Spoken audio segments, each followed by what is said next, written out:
Maasai Wilderness Conservation Trust is a community-based conservation and economic development project working in the Maasai tribal communities of southern Kenya. We work to preserve the really unique and iconic forest and savanna grasslands ecosystems of East Africa, and also the cultural and economic sustainability of the Maasai communities that live within those ecosystems. If you think about the space that African wildlife holds in most people's imagination from the time they're a child, you know, lions, elephants, hippos, giraffes, these animals are iconic and have a place within our imagination and spiritual lives. It's almost inconceivable to any of us that we would ever have to say to a child or a grandchild, this is an animal that used to exist or that is gone. There used to be an animal called a lion. There used to be an animal called an elephant, but it's gone now.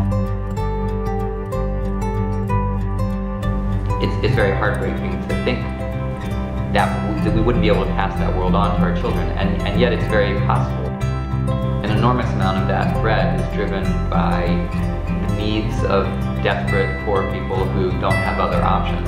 And so I think creating preferential economic alternatives that incentivize people to protect these animals because they have an economic stake in it is the only way we're going to succeed in protecting those animals for future generations.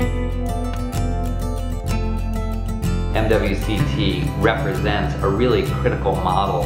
Instead of trying to wall nature off from people, we have to create economic incentive for people to protect natural resources. Essentially what we're doing is figuring out ways that a landscape can be collateralized in innovative ways for a community so that they actually aren't being asked to do something noble. They're being asked to act in their own self-interest.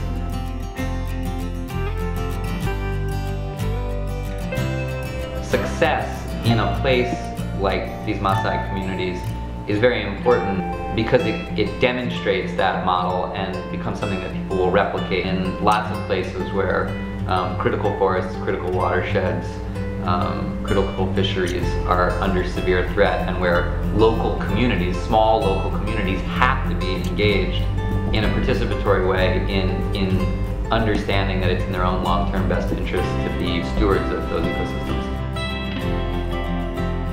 The kinds of resources that could be raised by the Moksha community in a given year will have an enormous impact. You're talking about employing hundreds of people for a year, funding an entire education program or an entire healthcare program that's serving 20 to 25,000 people. That's pretty remarkable, I think, to have impact on that scale.